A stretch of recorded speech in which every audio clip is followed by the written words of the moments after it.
உழைக்கும் பெண்கள் அல்லது சர்வதேச மகளிர் தினம் அப்படின்னு சொல்லுகிற பொழுது மகளிர் தினம் அப்படின்னு ஒன்று இருக்குல்ல, இப்போ உலக ஆண்கள் தினம் அப்படின்னு ஒன்று இருக்கா இல்லையா? இருக்கு, அதை யாரும் கண்டுக்கிறது இல்லை. ஒரு ஆண் என்கிட்ட கேட்டார், ஏன் ஊரா நீங்க பெண்கள் தினம் கொண்டாடுறீங்களே, ஆண்கள் தினத்தை யாராவது கண்டுக்கிறீங்களா அப்படின்னு. நான் சொன்னேன், எப்பா உலக 365 நாளில் ஒரு நாள் தான் பெண்கள் தினம்னு இருக்கு, பாக்கி 364 நாளும் ஆண்கள் தினமாக தான் இருக்கு. எனவே உங்களுக்கு தனியாக ஒரு தினம் கொண்டாட வேண்டிய அவசியம் இல்லை என்பதை சொன்னேன். நீங்கள் நம்முடைய மரியாதைக்குரிய தோழர் லதா அவர்கள் தலைமையுரையில் பல்வேறு பெண்களை சொன்னார்கள். ஔவையாரிலிருந்து நம்முடைய சிவகங்கை மண்ணினுடைய மகத்தான சுதந்திர போராட்ட வீராங்கனை, நினைக்கிற பொழுதே சிலிர்ப்பூட்டக்கூடிய வீரத்துக்கு சொந்தக்காரர். பொதுவாக நம்ம ஜான்சி ராணியை தான் சொல்லுவாங்க, ஆனால் அதைவிட வீரத்தில் சிறந்த ஒரு பெண்மணியாக திகழ்ந்தவர் நம்முடைய வீரமங்கை என்று அழைக்கப்படுகிற ஜான்சி ராணியை விட வீரத்திலே. ஏன்னா அவங்களையும் நம்ம யாரையும் குறைச்சி சொல்லலை. ஆனால் வீரமங்கை வேலுநாச்சியார் அவர்கள் இந்திய விடுதலை போராட்டத்தில் ஒரு மிகச்சிறந்த மாமன்னர்கள் பின்னாலே வந்த மருதுபாண்டியர்களுடைய முன்னாலே ஒரு மிகச்சிறந்த போராட்டத்தை நடத்தியவர்.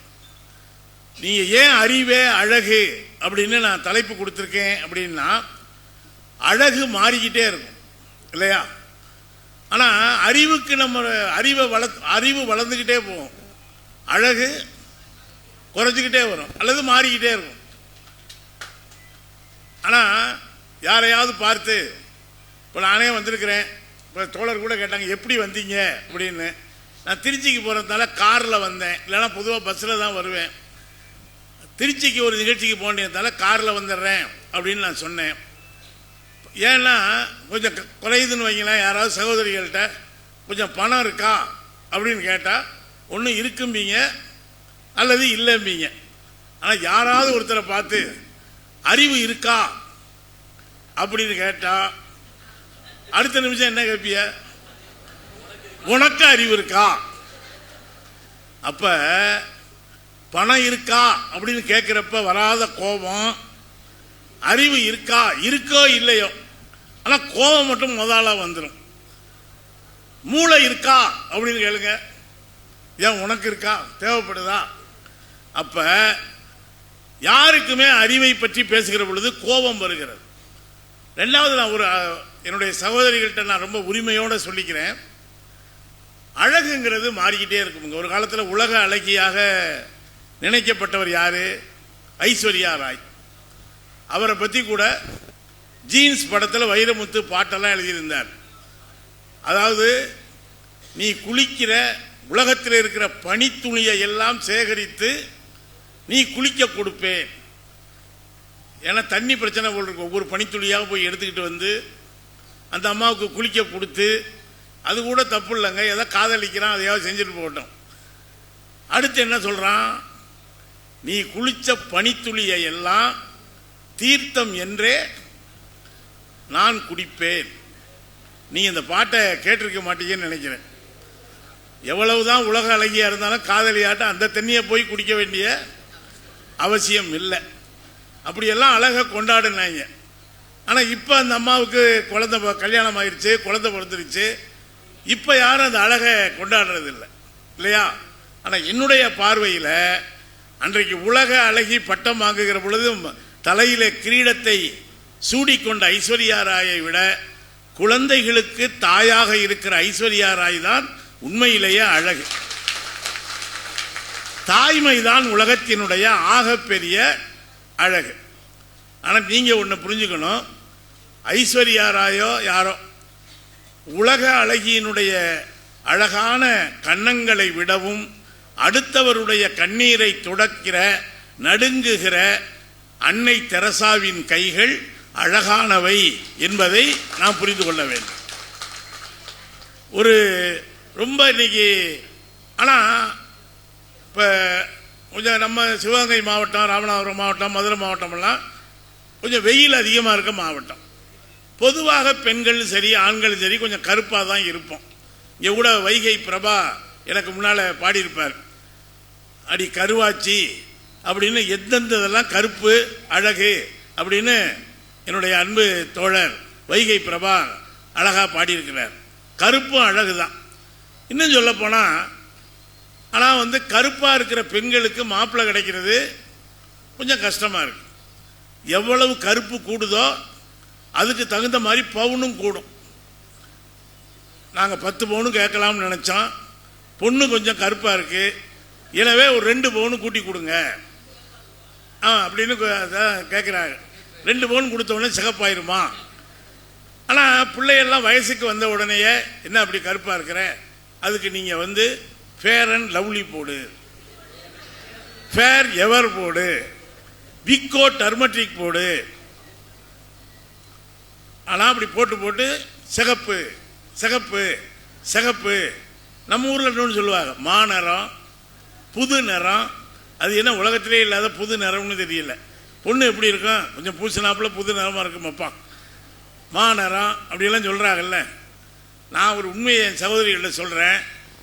நீங்கள் ஒரு டியூப் இல்லை 1 கிலோ ஃபேர் அண்ட் லவ்லி வாங்கி பூசினாலும் கருப்பாக இருக்கிற நம்ம சிகப்பாக மாற போகிறது இல்லை.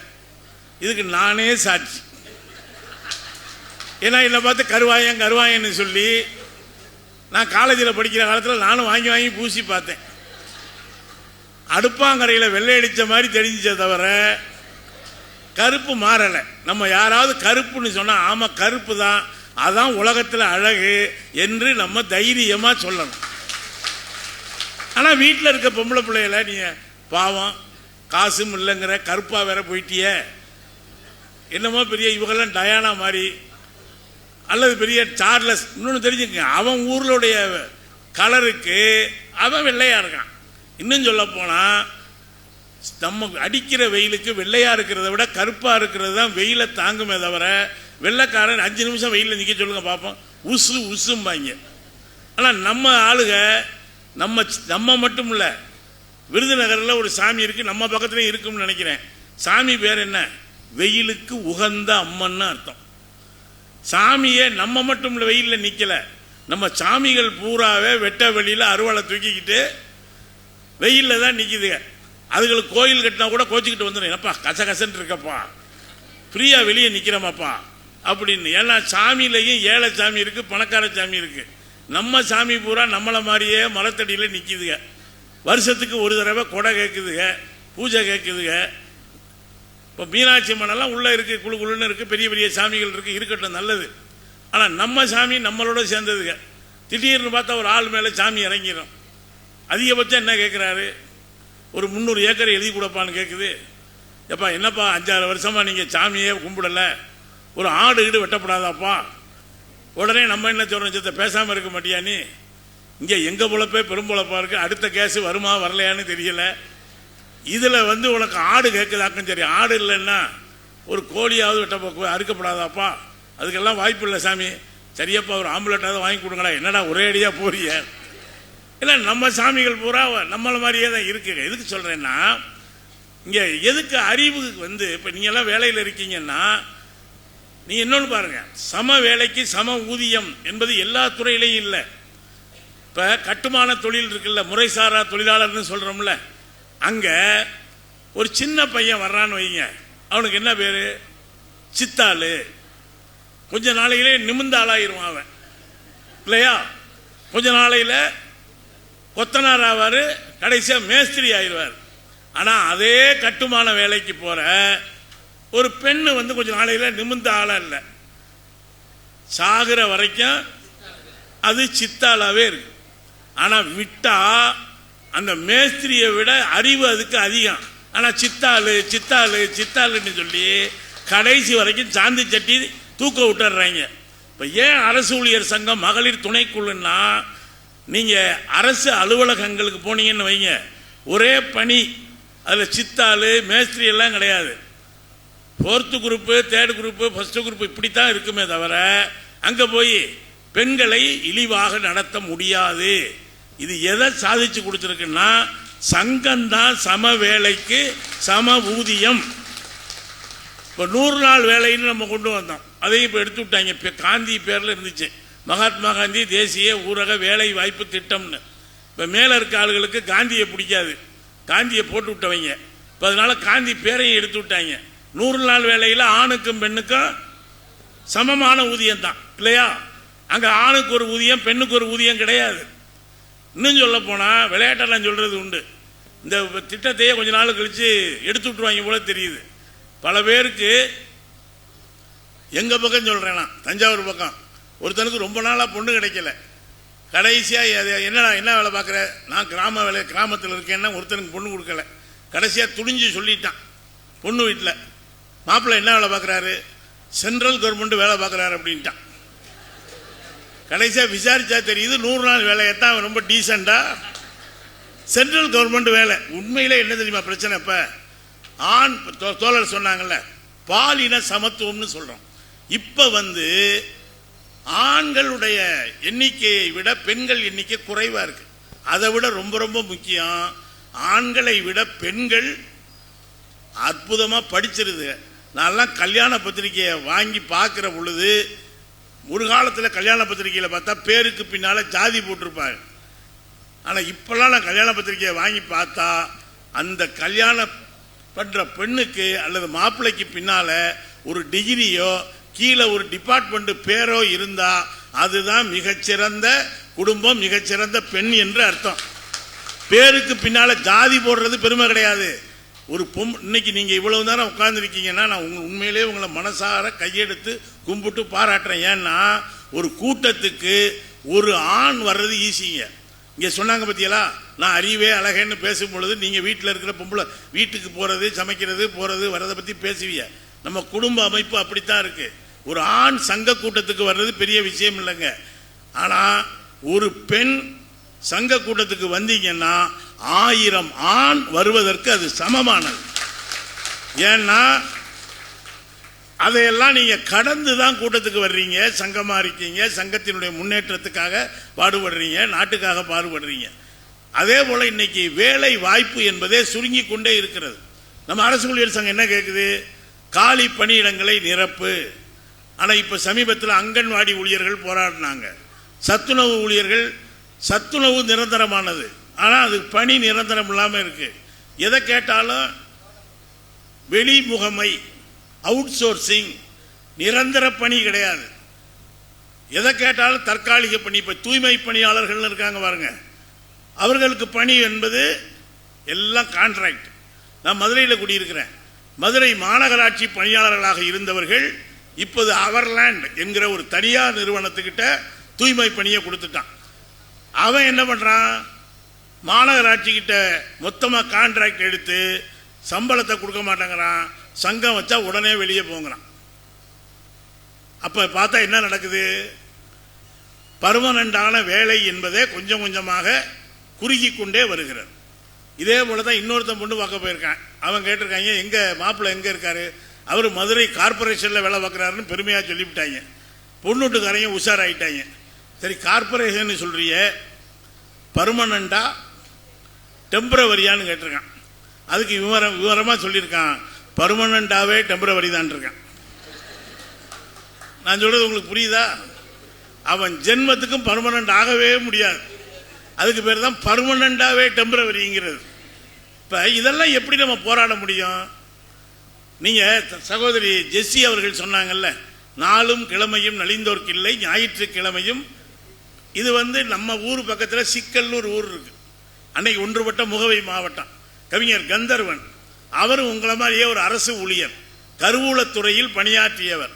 அவர் தான் எழுதினார், நீங்க அரசு அலுவலகங்களுக்கு விடுமுறை இருக்கு, வீட்டு வேலைக்கு இருக்கா, இதுல உழைக்கும் பெண்கள்னு தனியா சொல்ல வேண்டிய அவசியமே இல்லைங்க.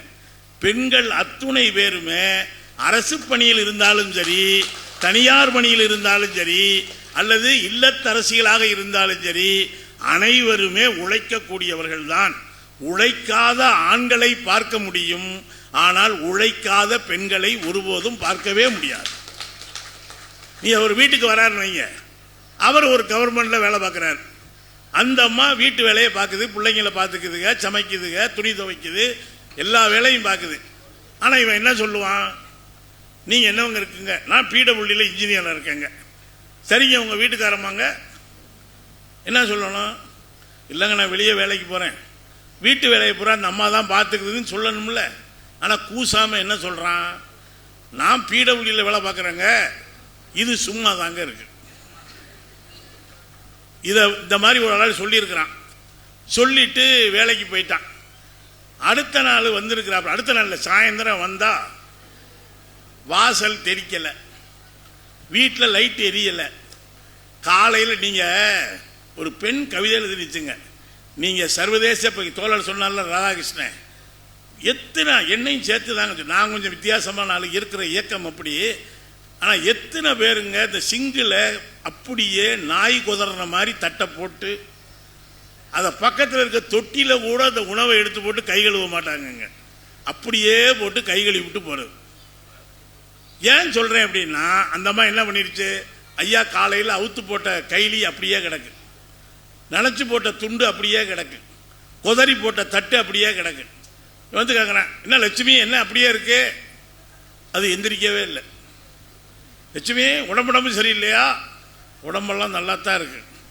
அப்புறம் ஏன் வீடு எப்படி இருக்கு? நீ தானே நேற்று உன் ஃப்ரெண்டுக்கிட்ட சொன்னேன், நான் வேலைக்கு போகிறேன், என் பொண்டாட்டி சும்மா தான் இருக்கா அப்படின்னு. ஒரு நாள் நாங்கள் வீட்டில் சும்மா இருந்தால் வீடு இப்படித்தான் இருக்கும். நாளையிலேருந்து யாராவது வந்தா நான் வேலைக்கு போகிறேன், எங்கள் வீட்டுக்காரமா வீட்டை பார்த்துக்குதுன்னாது மரியாதையாக சொல்லு, இல்லைன்னா வீடு இப்படித்தான் இருக்கு. நீங்கள் காலையில் இப்போ நான் ஒரு இயக்க பணியாக இருக்கிறேன், ஒரு பத்திரிகையில் வேலை பார்க்குறேன். எங்கள் வீட்டுக்காரம்மா ஸ்கூல் டீச்சராக இருக்குது. நீங்கள் 2 பேர் வேலை பார்க்குற வீடுகளை பார்த்தா நரகத்தை போய் நீங்கள் மேலே எல்லாம் பார்க்க வேணாமுங்க. அது இந்த ஞாயிற்றுக்கிழமை முடிஞ்சு திங்கக்கிழமை கிளம்புறப்ப பார்க்கணுமே. ஐயா கிளம்பிடுவார், 8:30 மணிக்கு தான் எந்திரிப்பார். எந்திரிச்ச உடனே ஒரு காப்பியை சாப்பிடுவார், பேப்பரை பார்ப்பார், 9 மணிக்கு ஓடி வருவார். எங்கே என் பேண்ட்டு, எங்கே என் சட்டை? அந்த பக்கம் பார்த்தா பள்ளிக்கூடத்துக்கு கிளம்புற பயலுக்கு ஓடிக்கிட்டு இருப்பாங்க ஒரு பக்கம். உண்மையிலே ஒரு வீட்டில் போய் உட்காந்துருந்தாங்க. காலையிலே இந்த பைய கத்துறான், அம்மா எங்கம்மா என் டவுசரு? அது சொல்லுதில்ல, ஒப்பன்ட்ட கேள்றான், ஏம்மா அவரே அவர் டவுசரை காணும்னு தேடிக்கிட்டு இருக்காருமா. அந்த அம்மா சொல்லுது, இப்படி உங்கள் ஒப்பனுக்கும் உனக்கும் டவுசர் தேடி கொடுக்கவா எங்கள் அப்பா கல்யாணம் பண்ணி இந்த வீட்டில் கொண்டாந்து தள்ளிட்டு போயிட்டான். எத்தனை பேருக்குங்க அவங்க வீட்டில் இருக்கிற பொருள் தெரியும், ஆனால் அந்த சமூகம் பெண்களை மதிக்குதா? ஒரு ஆட்டோவில் எழுதி போட்டிருக்காங்க, என்ன எழுதி போட்டிருக்காங்க, சீரும் பாம்பை நண்பலாம், சிரிக்கும் பெண்ணை நம்பாதே. அப்புறம் ஏன்னா நீ பெண்களை ஆட்டோவில் ஏற்றுற, நேராக காட்டுக்கு போ, 4 பாம்பை பிடிச்சி உள்ளே போடு, உள்ள பஸ் ஸ்டாண்டில் இறக்கி விடு, அதுக்கு காசு கொடுத்தா வாங்கிக்க. பாம்பை கூட நம்புவாராம் அவர். ஆனால் சிரிக்கும் பெண்ணை நம்பாதே. சாப்பிட விடுறாங்களா? முதல்ல சிரிக்க விடுறாங்களா? நீங்கள் இப்போ நல்லா சிரிக்கிறீங்க, அதே சந்தோஷமா இருக்கு. இதே இன்னும் வீட்டுக்காரர் பக்கத்தில் உட்காந்தா, ஏன் இப்படி சும்மா சும்மா சிரிச்சுக்கிட்டே இருக்காங்க, சிரிக்கவும் விட மாட்டாங்க, சாப்பிடவும் விட மாட்டாங்க. கேட்டால் என்ன சொல்கிறாங்க, உண்டி சுருங்குதல் பெண்டிருக்கு அழகு. என்னன்னா கொஞ்சமாக சாப்பிடணுமா, அப்போ தான் இடுப்பு அப்படியே இதாக இருக்குமா, கொடி மாதிரி இருக்குமா. ஆனால் ஐயா உடம்பு பெருசுக்கிறத பற்றி ஒரு கவலையும் கிடையாது. இன்னும் சொல்ல போனால் பெண்களுடைய கர்ப்ப காலம் கூட முடிஞ்சு போயிடுது 10 மாசத்துல. பல ஆண்களுக்கு பார்த்தா நிரந்தர கற்பம் மாதிரி பானையை தூக்கி வயிற்றுல வச்ச மாதிரி இருக்கு. நீ நாளைக்கு சிவகங்கையில் பாருங்க, மெயின்ல ஊரில் இருக்க விஐபியை பூரா பார்க்கலாம். எங்கயா போற? போய்கிட்டு இருக்கேன். ஏன் போற? போகலைன்னா போயிடுவேன்ட்டாங்க, அதான் போய்கிட்டு இருக்கேன். சர்க்கரை இருக்குங்க. யாரு காலையில் நடக்க சொன்னா? டாக்டர் தான் சொன்னாரு. அவர் எங்க? இந்த அவரும் பின்னால தான் வந்துகிட்டு இருக்காரு. நான் என்ன கேட்குறேன், சுகர்னு சொல்லி ஊரை 8 தடவை சுத்திரியல்ல, அது சுற்றி விட்டு சும்மா இருக்கிறது இல்லைங்க. நான் மதுரையில் இருக்கிறதால சொல்கிறேன். நாங்களாம் கூடல்நகர் ஸ்டேஷனில் வாக்கிங் போயிட்டு வந்து பார்த்தா விடிய காலம் 4 மணிக்கு அப்பமா போட்டு வச்சுருக்காங்க. நான் கேட்டேன், 5 மணிக்கு யார் வந்து அப்பா வந்து சாப்பிடுவாங்க? எல்லாம் வருவாங்க. யாரு? இந்த வாக்கிங் போனவங்க பூரா இங்கே தான் வருவாங்க. 5 கலோரியை குறைச்சி விட்டு வாக்கிங் போயிட்டு 15 கலோரி ஒரே அப்பத்தில் ஏற்றிடுறாங்க. நான் என்ன கேட்குறேன், நீ இவ்வளவு தூரம் வேக்க வாக்கிங் போகிறதுக்கு வீட்டில் கொஞ்சம் காய்கறி நறுக்கி கொடுக்கலாம், கொஞ்சம் கூட்டலாம், பிள்ளைகளை கடிச்சா உடம்புல இருக்க கொழுப்பாவது கொஞ்சமாவது குறையும்ல. ஆனால் கேட்டால் அதெல்லாம் முடியாது, நான் வாக்கிங் தான் போவனே தவிர. உண்மையிலே எங்கள் ஹார்ட் அட்டாக் யாருக்கு அதிகமாக வருது? 2 பேருக்கும் வந்தால் கூட அதிகமாக வர்றது ஆண்களுக்கு தாங்க வருது. ஏன்னா உடம்புல அவ்வளோ கொழுப்பு. நீங்கள் அதுக்காக வீட்டில் இருக்க புருஷனுக்கு எதிராக உங்களை தூண்டி விடுறதா நீங்கள் நினச்சிடக்கூடாது. நான்லாம் காலையில் 5 மணிக்கு எழுந்திரிச்சு நான் தாங்க போய் பால் வாங்கிக்கிட்டு வந்து எங்கள் டீச்சரை எழுப்புவேன். அதுக்காக எல்லாரும் எழுப்பணும்னு ஒரு நாள் ஏன்னா கல்யாணமான புதுசில் ஒரு நாள் தெரியாமல் சொன்னேன், ஏம்மா இந்த சினிமாவிலெல்லாம் வருது இல்லை, என்னங்க வருது சினிமாவிலன்னு கேட்டுச்சு. இல்லை காலையிலேயே ஐயா வந்து முகத்தை மூடிக்கிட்டு படுத்து கிடப்பார், அந்தம்மா காலையில் எந்திரிச்சு குளிச்சு இந்த மாதிரி ஒரு தேங்காய் பூட்டு அவளை சுற்றிக்கிட்டு அப்படியே துளசி மாடத்தை சுற்றி ஒரு காஃபியை போட்டுக்கிட்டு வந்து கௌசல்யா கத்தரா தத்தரான்னு அந்த பக்கம் டேப்பில் ஓட வந்து அப்படியே ஐயாவை கும்பிட்டு அவரையும் கும்பிட்டு பல பெண்கள் என்ன பண்ணுவாங்க, இந்த தாலியையும் எடுத்து அதுக்கையும் கும்பிட்டு, எதுக்குன்னா இவனை நம்பித்தான் அது தொங்கிக்கிட்டு இருக்கு, இது மூச்சு ஓடிக்கிட்டு இருந்தா தான் இது தொங்கும் போல தெரியுது, நல்ல வேளை ஆள் இருக்கான்னு நினச்சி கும்பிட்டு ஏங்க காஃபி அந்த மாதிரி சும்மாவது ஒரு நாள் சொல்லப்பா அப்படின்னா, இது என்ன குடும்பம் நடத்துகிறாங்களா சினிமா எடுக்கிறாங்களா? யோ போய் பாலை வாங்கிட்டு வந்து டீயை போடியா நேரம் ஆகிட்டு இருக்குன்னு சொன்னிச்சு. அன்னைக்கு டீ போட ஆரம்பித்தா கரெக்டாக குடும்பம் ஓடிக்கிட்டே இருக்கு. இன்னும் சொல்ல போனாங்க, குடும்பங்களை ஜனநாயகப்படுத்த வேண்டியிருக்கிறது, பெண் அடிமை அல்ல. இன்னும் சொல்ல போனால் இன்னைக்கு ஆண்களை விட பல்வேறு துறைகளில் பெண்கள் தான் மிகுந்த அறிவோடு இருக்கிறார்கள். ஆனால் நம்மளை அறிவில்லை இன்னும் பக்கத்து வீட்டில் ஒரு அக்காங்க வீட்டுக்காரர் அங்கே வரும்பொழுதே கரெக்டாக சொல்லுங்க பிள்ளைகள்கிட்ட, இல்லை உங்கள் அப்பா வர்றார் கதவு போய் தொடரலாம் அப்படின்னு. நான் ஒரு நாள் கேட்டேன், எப்படிம்மா 100 பேர் போடுறாங்க எப்படி உன் வீட்டுக்காரரை கண்டுபிடிக்கிறேன்னா, அந்த ஆள் தானே சரக்கையும் போட்டுவிட்டு செருப்பை போட்டு சரக்கு சரக்கு சரக்குன்னு தேய்ச்சிக்கிட்டே வருவாங்க. இன்னொரு ஆளுக்கு நீங்கள் கூட இவ்வளோ பேர் இருக்கீல்ல, காலிங் பெல்லை வச்ச கண்டுபிடிக்க முடியுமா உங்களால் யார் காலிங் பெல் அடித்தான்னு? ஆனால் எங்கள் அக்கா கண்டுபிடிக்குங்க. எப்படி தெரியுமில்ல? எப்படிக்கா? அந்த ஆள் கரண்ட் பில்லுக்கு கஞ்சப்பட்டுக்கிட்டு காலிங் பெல்லையே சுருக்குன்னு அடிச்சுட்டு பேசாமல் இருந்துருவான். அதுல இருந்தே கண்டுபிடிக்கலாம் இப்போ எப்படி ஆள்கிட்ட நான் குடும்பம் நடத்திக்கிட்டு இருக்கேன் அப்படின்னு. காலிங் பெல்லையே வேகமாக அடித்தா பல வகையான கேரக்டரோட தானே வாழ்ந்துக்கிட்டு இருக்கான், வேலை பார்த்துக்கிட்டு இருக்கான். அன்னைக்கு ஒரு வீட்டில் காலிங் பெல் ரிப்பேர் ஆகி போச்சான். இந்த அக்கா சொல்லிட்டு போயிருக்கு, தம்பி காலிங் பெல் வேலை செய்யலை வந்து வீட்டில் பாரியான்னு. 1 வாரமாச்சு வரல. ஒரு நாள் வேலைக்கு போகிறப்ப, ஏன் தம்பி இந்த காலிங் பெல் ரிப்பேர்னு சொன்ன வந்து பார்க்க வேணாமா, சும்மா இருக்கா நீ? நானும் வந்து டெய்லி காலிங் பெல் அடிக்கிறேன், திறக்கவே மாட்டேங்கிறேன். இவனை வர சொன்னதே ரிப்பேர் பண்ணத்தேன், இவன் அடிச்சுட்டு கோச்சிக்கிட்டு போயிட்டே இருந்திருக்கான். எப்படி இருக்கு பாருங்க நாடு. அன்பிற்கினிய நான் ரொம்ப நேரம் பேசுகிறேன்னு நினைக்காதீங்க. ஏன்னா நம்ம முடித்த உடனே சாப்பிட்டுட்டு அப்புறம் கலை நிகழ்ச்சிகள்லாம் இருக்குது. எங்களை மாதிரி பேச்சாளர்களுக்கு என்ன பிரச்சனைன்னா ஆரம்பிச்சிருவோம் முடிக்க முடியாது. இந்த சில பேர் சைக்கிள் ஓட்ட கற்றுக்கிறப்ப, இன்னும் சொல்ல போனால் சைக்கிள் இதே சிவகங்கை மாவட்டத்தில் குச்சியா காந்தின்னு ஒரு மாவட்ட கலெக்டர் இருந்தாங்க. அதே போல் புதுக்கோட்டை மாவட்டத்தில் நம்ம அந்த காலத்திலேயே இன்னொரு கலெக்டர் இருந்தாங்க, ஷீலா ராணி சுங்கத் அப்படின்னு. அப்போ தான் வந்து புதுக்கோட்டை மாவட்டத்தில் சைக்கிள் ஓட்ட கற்றுக்கணும் தங்கச்சின்னே ஒரு பாட்டு நம்ம முத்துநிலவன் எழுதி பொம்பளை பிள்ளைங்க பூரா சைக்கிளில் போணுச்சுங்க அறிவொளி இயக்கத்துக்கு. இன்னைக்கு பார்த்தா டிவிஎஸ் குட்டியில் பறக்குதுங்க. இன்னும் நான் பல சமயத்தில் கண்டிப்பேன், ஆம்பளைய தான் போட்டு வண்டியை உலட்டுறாங்களே தவிர பொம்பளை பிள்ளைய கம்பீரமாக ஓட்டுதுங்க வண்டியை. டிவிஎஸ் குட்டியாக பல அங்கே ஒரு பிள்ளை புல்லட்லேயே போய்கிட்டு இருக்கு.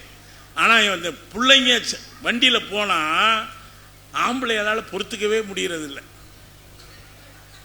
இவன் சைக்கிளில் போனால் கூட அந்த வண்டியை முந்த முடியுமான்னு பார்க்குறான். நான் ஏன் சொல்கிறேன்னா, நம்ம வந்து நான் உங்கள் வீட்டில் இருக்க பொம்பளை பிள்ளைகளுக்கு நல்லா படிக்க வைங்க.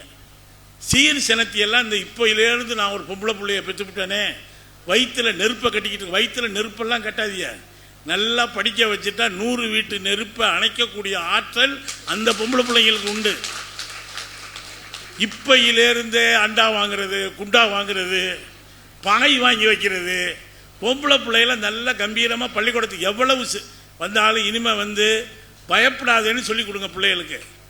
ஏன்னா இப்போ அயோக்கிய பிள்ளைகளுக்கு நிறையா வந்துட்டாங்க. எங்கேயாவது பள்ளிக்கூடத்துக்கு போகிற, பஸ்ஸில் போகிற எவனாவது உண்டா சேட்டை பண்ணால் நல்ல பிளேடு ஒன்று பையிலேயே வச்சுக்க. இல்லைன்னா ஒன்றும் அதிகமாக ஆம்பளைகளுக்காவது ஆயுதத்தை தேடணும். பெண்களுக்கு வேற ஒன்றும் வேண்டியதில்லை. இங்கே மேலே போட்டுருக்கிற கிளிப் எடுத்து 2 கடி கடிக்க விட்டாலே போதும். நல்ல தைரியமாக அச்சமும் நாணமும் அடிமைக்கு வேண்டுமாம் அப்படின்னா பாரதி. எதுக்கு பயப்படணும்? தப்பு செய்ய பயப்படணும். ஆனால் எப்பவுமே பொம்பளை பிள்ளைங்களை தைரியமாக வளங்க. உங்களுக்கு தெரியும், சுனிதா வில்லியம்ஸ்னு ஒரு விண்வெளிக்கு போயிட்டு வந்துருச்சு. நம்ம மதுரைக்கு அனுப்புறதுக்கே யோசிக்கிறேன். என் பிள்ளைய மதுரைக்கு அனுப்புகிறோமே. அன்னைக்கு பார்க்குறேங்க செல்லூரில், அது இன்ஸ்பெக்டராக இருக்குது. அந்த அம்மா வர்றவனை பூரா தூக்கி போட்டு மிதிக்குது. ஒரு கிழவி வாசலில் உட்காந்துருக்கு. என்ன பாட்டிங்கிறேன், ஏன் பேத்தி உள்ள இன்ஸ்பெக்டராக இருக்கா, வேலை முடிஞ்சு கூட்டு போகலான்னு உட்காந்துருக்கேன். அது மதுரைக்கே பாதுகாப்பு கொடுக்குது. இந்த தாய் கிழவி அதை கூட்டு போக வாசலில் உட்காந்துருக்கு. நல்ல தைரியமாக அறிவை மட்டும், படிப்பு தாங்க, படிப்பை மட்டும் கொடுத்துட்டா வேற எந்த சீர்சனத்தையும் அண்டா குண்டாலும் அந்த பிள்ளையில வாங்கிக்கும் தேவையை ஒட்டி. நீங்கள் இப்போயிலேருந்தே ஒரு வெங்கல அண்டாவை தூக்கி வச்சுக்கிட்டு அதெல்லாம் பீரோ கட்டில் அதெல்லாம் சீர் கிடையாதுங்க. அறிவை மட்டும் பொம்பளை பிள்ளைகளுக்கு கொடுத்துட்டா அதுக்கு 100 பேரை பாதுகாக்கும். இன்னும் ஒரு ஆண் படித்தா அவனுக்கு தான் அறிவு, ஒரு பெண் படித்தா ஒரு தலைமுறைக்கே அறிவு என்பதை நான் சொல்லித்தர வேண்டும். இவ்வளவுதான் நான் சொல்ல வந்த செய்தி. பொம்பளை பிள்ளைகளை தைரியமாக கம்பீரமாக வளங்க. ஆனால் வீடு அப்படின்னு இல்லை. இன்னும் சொல்ல போனால் ஒரு வீடு என்பது, எஸ் ராமகிருஷ்ணன் எழுத்தாளர் சொல்கிறாரு, ஒரு வீடு என்பது ஆண்களுக்கு வசிக்கிற இடமாக இருக்கிறது, பெண்களுக்கு அது வாழ்கிற இடமாக இருக்கிறது. ஒரு பெண் இருக்கிற பொழுதுதான் அந்த வீடு. அதுபோல் எந்த ஒரு இடத்திலும் பெண்கள் இல்லாமல் முன்னேற முடியாது. ஏன் சொல்கிறேன்னா, இந்த ராதாகிருஷ்ணா ஒரு இன்னொரு 10 நிமிஷம் இருக்குது, முடிச்சிருவோம். அதனால் இப்போ முடிப்பான்னு தெரியலையே, நமக்கு தெரியாத எதை சொல்ல போகிறான். உங்களுக்கு எல்லாம் தெரிஞ்ச செய்தியை தான் சொல்கிறேன். நாங்கள் பட்டிமன்றங்களில் ஒரு கதை சொல்லுவோம். திடீர்னு இங்கே மனுஷனுக்கு பல வகையான மனநோய் இருக்குங்க. இப்போ நீங்கள் இன்னும் சொல்ல போனால், எங்கேயாவது ஒரு IAS ஆஃபீஸர் பேய் பிடிச்ச ஆடுதா, இல்லை PWD இன்ஜினியராக இருக்கு, திடீர்னு என்னங்க என் மேலே முனி இறங்கிருச்சு, எங்கேயாவது இறங்குதா? இந்த மூட நம்பிக்கையிலேருந்து முதல்ல வெளியே வரணுங்க. எங்கள் பாட்டி ஒன்று இருந்துச்சு. எங்கள் ஊர்லலாம் நான் பிறந்த பிறகு தான் கரண்ட் வந்துச்சு. அப்போல்லாம் சொல்லிக்கிட்டு இருக்கோம், காடேரி ஓடுது, கொல்லிவாப்பி சாசி இருக்கு, கொல்லிவாப்பி சாசி நைட்டு ஆனால் கொட்டு முழக்கோட முனியசாமி போய்கிட்டு இருக்காரு நைட்டு. ஆனால் இப்போ போய் கேட்குறேன், ஒரு பேயையும் காணும். எங்கள் அப்பத்தாட்ட கேட்டேன், நீ சொன்ன பேயெல்லாம் எங்கே பாட்டி அப்படின்னு. அதெல்லாம் கரண்ட் கம்பியில் அடிபட்டு செத்துருச்சுரா அப்படிங்குது. நமக்கு தான் சாக்கடிக்கும், பேய்க்குமா சாக்கடிக்கும்? என்னங்க, அறியாமையில் தான் அவங்க சாமி வந்து ஒரு கடவுள் நம்பிக்கை இருக்கா, அதை பற்றி நான் பேசவே இல்லைங்க. ஆனால் இந்த பேய் பிடிக்குது. பிள்ளைகளுக்கு ஏதாவது மனநல பிரச்சனை வந்தால் டாக்டர்கிட்ட கூப்பிட்டு போங்க. இந்த ஊரில் இந்த உருக்கடிக்கிறவன், கோணங்கி, போலிச்சாமியார், இவங்கள ஒரு காலத்துலையும் நம்பாதீங்க தயவு செய்து. டாக்டர்கிட்ட போங்க. உங்களுக்கு கடவுள் நம்பிக்கை இருக்கா, கோயிலுக்கு போங்க. அதை பற்றி ஒன்றும் பிரச்சனையே கிடையாது. நான் அதுக்குள்ளே இப்போ அதுக்கு தலையிட விரும்பலை. ஆனால் இந்த ஊரில் ஒருத்தர் இருக்காருங்க, அவர் எலுமிச்சம்பழம் வச்சு மை வச்சு கண்டுபிடிச்சிருவாருங்க. அவர் என்ன பெரிய CBI ஆஃபீஸரா? மை போட்டு கண்டுபிடிக்கிறாங்க. அதெல்லாம் கடைசியாக பார்த்தா அவன் வெத்தலையை காணும்னு தேடிக்கிட்டு இருக்கேன். மை போடுற வெத்தலையை காணுங்கிறான். எதுக்கு சொல்கிறேன், அதுலேருந்தெல்லாம் வெளியே வரணும். வேப்பமர உச்சியில் நின்று பேய் ஒன்று ஆடுதுன்னு விளையாட போகும்போது சொல்லி வைப்பாங்க, உன் வீரத்தை கொழுந்திலேயே கிள்ளி வைப்பாங்க, வேலையற்ற வீணர்களின் மூளையற்ற வார்த்தைகளை வேடிக்கையாக கூட நீ நம்பி விடாதே, வீட்டுக்குள்ளே பதுங்கி கிடந்து வெம்பி விடாதேன்னு பட்டுக்கோட்டை கல்யாண சுந்தரம் 52லேயே எம்ஜிஆருக்கு பாட்டு எழுதி கொடுத்தார். இன்னமும் பார்த்தா பேய் இருக்குது. இப்போல்லாம் பேய் பூரா காமெடியாக மாறிடுச்சு. காஞ்சனா பேய் ஆகிடுச்சு. எல்லாம் இப்போ பேய் கிடையாது, பிசாசு கிடையாது. நல்ல பிள்ளைகளை தைரியமாக அறிவோடு வளங்க. 2வது சமூகத்தின் தேவை, இதுகளை சொல்லிக் கொடுங்க. வீரமாக இருக்கணும்னு சொல்லிக் கொடுங்க, நல்ல படின்னு சொல்லிக் கொடுங்க. அப்போ தான் பிள்ளைகள் எல்லா இடத்துக்கும் போகும். நான் சொல்கிறேன்ல, தேவை திடீர்னு ஒருத்தனுக்கு என்ன வியாதின்னா, மனுஷனாக தான் இருக்கான், திடீர்னு மாடாக மாறிட்டோமோன்னு அவனுக்கு ஒரு மனப்பிராந்தி. டாக்டர்கிட்ட போய் சொல்கிறான், சார் நான் மனுஷனாக தான் சார் இருக்கேன், ஆனால் திடீர்னு நான் ஒரு மாடோ அப்படின்னு நினைக்கிறேன் சார். டாக்டர் கேட்டிருக்காரு, இந்த பிரச்சனை உங்களுக்கு எவ்வளோ காலமாக இருக்குது? அது நான் கண்ணுக்குட்டியாக இருக்க காலத்துலேருந்தே இருக்குது சார்ன்னு இருக்கேன். அப்போ அவன் சின்ன வயசுலேருந்து இந்த பிரச்சனை இருக்குது. இன்னொருத்தருக்கு என்ன பிரச்சனைன்னா, கட்டிலில் படுத்துருக்கான், யாரோ கட்டிலுக்கு கீழே படுத்துருக்கிற மாதிரியே அவனுக்கு ஒரு பிரச்சனை. அப்படி யாரும் இல்லை. வீட்டில் சொல்லியிருந்தா அந்த வீட்டுக்காரம்மாட்ட நேராக டாக்டர்கிட்ட போயிட்டேன், சார் நான் படுத்திருக்கேன், கட்டிலுக்கு கீழே யாரோ படுத்திருக்க மாதிரியே இருக்குது சார். அந்த ஆள் பார்த்தாரு, ஆஹா இவனை வச்சு ஒரு 10,000 தேத்திடணும். ஐயா இது ஒரு சீரியஸான மனக்குழப்பம், இதுக்கு 4 தடவை வா, 8,000 ரூபா ஆகும், 2,000 நீ ஃபீஸ் கட்டணும். இப்போ நீ வரலன்னு வச்சுக்க, இப்போ ஒரு ஆள் படுத்துருக்காங்கிற ஊரே வந்து படுத்துருவாங்க. நைட்டு பூரா விடிய விடிய பேசிக்கிட்டு இருந்து இன்னும் தூங்க விட மாட்டாங்க. அதனால் சரி சார் 8,000 ரெடி பண்ணிட்டு வர்றேன் சார்ன்ட்டான். வந்து வீட்டுக்காரம்மாட்ட சொல்லியிருக்கான், இப்படி ஒரு பிரச்சனை இருக்குது, டாக்டர்கிட்ட சொன்னேன் 8,000 ஆகும் அப்படின்னு. அவர் சொல்லியிருக்காரு, அதெல்லாம் 8,000 ஒன்றும் கிழிக்க வேண்டாம், நீ கவலைப்படாத நான் பார்த்துக்கிறேன் அப்படின்னு. எப்படியோ அந்த வீட்டுக்காரமா பிரச்சனையை சரி பண்ணிடுச்சு. ஒரு வாரம் கழித்து டாக்டர் பார்த்துருக்காரு, என்னையா வர்றேன்னா வரவே இல்லை, 8,000 எங்கேயா? எங்கள் வீட்டுக்காரம்மாட்ட சொன்னேன், அது ஒன்று 80 ரூபாயில் பிரச்சனையை முடிச்சு விட்டுருந்துச்சு. எப்படியா 8,000 ரூபா பிரச்சனை 80 ரூபாயில் முடிஞ்சிச்சு? கட்டில் தூக்கி வெளியே போட்டு ஒரு பாயை விரித்து படுக்க வச்சிச்சு. பாய்க்கு கீழே இப்போ ஒருத்தனும் போய் படுக்கிறது இல்லை, பிரச்சனை செட்டில் ஆகிடுச்சு அப்படின்னு. ரெண்டாவது, அன்பு சகோதரிகளே, நீங்கள்லாம் ஏதோ அரசு பணிக்கு வந்துட்டீங்க, எல்லாரும் ஒரே மாதிரி பணி இல்லாமல் இருக்கலாம். ஆனால் இன்றைக்கி அரசு பணிகளிலும் ஏராளமான, நான் முதல்ல சொன்னது போல், தற்காலிக பணியிடங்களாக மாற்றிக்கொண்டே இருக்கிறார்கள். பெண்கள் எல்லா இடங்களிலும் கண்ணியமாக நடக்கிற ஒரு சூழலை நாம் உருவாக்க வேண்டியிருக்கு. இப்போ நம்ம உட்காந்து பேசிக்கிட்டு இருக்கோம், மனசுக்குள்ளே எங்கள் வீட்டுக்காரவன் 3 நாளாக சொல்லுது, ஏங்க கேசி புக் பண்ணியலாம், உலக பிரச்சனை அடுப்ப கரைக்கணும் வந்துருச்சுல்ல. எவனோ அமெரிக்காக்காரனும் இஸ்ரேல்காரனும் ஈரான்ட்ட வம்புழுத்தா, இப்போ நான் வரப்போ என்ன பண்ணுறேன், காரை ஃபுல் பண்ணிக்கிட்டு வர்றேன். எங்கன நிற்குமோ, பெட்ரோல் இருக்குமா இருக்காதா? மோடி சொல்கிறார் கவலைப்படாதீங்க நான் இருக்கேன். நான் சொன்னேன், தலைவா நீ இருப்ப, நாங்கள் இருப்போமா? கொரோனா காலம் கூட பரவாயில்லைங்க, ஏன்னா எவ்வளவு பிரச்சனை இருந்தாலும் வீட்டில் உட்காந்துக்கிட்டு சமைச்சாவது சாப்பிட்டோம். இப்போ உடனே ஒருத்தர் என்ன சொல்கிறாங்க, கேஸ் இல்லைன்னா பழையபடி அடுப்பு விறகுக்கு போக முடியுமா? விறகெல்லாம் இப்போ எந்த வீட்டில் இருக்குது? விறகு அடுப்பே இல்லையே. இல்லைன்னா என்ன சொல்கிறாங்க, கரண்ட்டை வச்சு நீங்கள் போடுங்க, கரண்ட்டுக்கு 100 யூனிட்டுக்கு மேலே போனால் அங்கே பிடிங்கி விட்டுருவேன், அதுவே எப்போ வரும்னு தெரியலை. சரி இப்போவாது செல்ஃபோனை பார்த்து பொழுதை ஓட்டிக்கிட்டு இருக்கான். அதுக்கு ஒரு ஆள் சொல்கிறாங்க, செல்ஃபோன்லாம் வேலை செய்யுமான்னு தெரியலை. ஏன்டா அப்படி சொல்கிறேன்னு கேட்டால், இருக்கிற செல்ஃபோன் டவர் போட கேஸில் தான் ஓடிக்கிட்டு இருக்கு, கேஸ் இல்லைன்னா அது எப்படி ஓடுங்கிறான். இதை விட பெரிய கொடுமை, பல சுடுகாடுகளில் இப்போல்லாம் இந்த பழைய கட்டை வச்சு எரிக்கிறது இல்லைங்க, கரண்ட்டு மயானம் வந்துருச்சு, கேஸு மயானம் வந்துருச்சு. முந்தா நாள் பார்க்குறேன், ஈரோடு பெருந்துறையில் 10 பணம் வெயிட் பண்ண தான் கேஸ் சிலிண்டருக்கு. இந்த நாட்டில் வாழத்தான் முடியலைன்னா சாகவும் முடியாத ஒரு நிலைமையை கொண்டாந்து விட்டுருக்காங்க. எனவே உலகத்துக்கும் உள்ளூருக்கும் சம்பந்தம் இருக்குது.